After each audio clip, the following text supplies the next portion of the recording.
اعوذ باللہ من الشیطان الرجیم بسم اللہ الرحمن الرحیم 100 سال سے مدینہ کے ترکی ریلوے اسٹیشن پر کھڑا ریل کا انجن یہ 100 سال سے کیوں کھڑا ہوا ہے؟ خلافت عثمانیہ کے 34ویں خلیفہ عبدالحمید ثانی اپنے وقت کے بہت بڑے شاعر اور عاشق رسول صلی اللہ علیہ وآلہ وسلم گزرے ہیں۔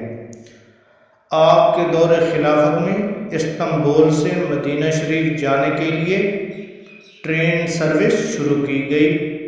آج بھی وہ ریلوے لائن مدینہ شریف میں بچھی ہوئی ہے اور ترکی ریلوے اسٹیشن کے نام سے مشہور ہے۔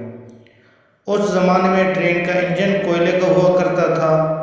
مکمل تیاریاں ہونے کے بعد مدینہ شریف میں ترکی اسٹیشن پر سلطان عبدالحمید ثانی کو افتتاح کے لیے بلایا گیا تو سلطان نے دیکھا کہ کوئلے والا انجن پڑ پڑ کی آوازیں نکال رہا ہے، تو سلطان عبدالحمید علیہ الرحمہ غضبناک ہو گئے اور کچرا اٹھا کر انجن کو مارنا شروع کر دیا اور کہا بدبخت، حضور صلی اللہ علیہ وآلہ وسلم کے شہر میں اتنی تیز آواز تیری تقریباً 100 سال کا عرصہ ہونے کو آیا۔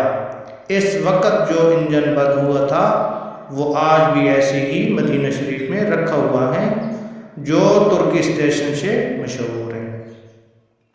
اس قدر ادب کہ وہ انجن کی بلند آواز کو بھی شہر رسول صلی اللہ علیہ وآلہ وسلم میں پسند نہیں کرتے تھے، تو سوچو وہ اپنے محبوب صلی اللہ علیہ وآلہ وسلم سے کس قدر محبت فرماتے ہوں گے۔ یہ عشق تھا، یہ ادب تھا جو ان کے سینوں میں موجزن تھا۔ اللہ تعالی ہمیں بھی ایسا عشق و ادب اور شہر رسول صلی اللہ علیہ وآلہ وسلم کی باادب حاضری نصیب فرمائے۔ آمین ثم آمین برحمتک یا ارحم الراحمین۔ اگر ہماری یہ ویڈیو اچھی لگے تو پلیز لائک کر دینا، ہمارے چینل کو سبسکرائب کر کے بیل کے آئیکن کو پریس کر دینا تاکہ اسی طرح کی ہر نئی آنے والی ویڈیو آپ تک پہنچتی رہے۔ اللہ تعالیٰ آپ سب کا حامی و ناصر ہو۔ والسلام ورحمۃ اللہ۔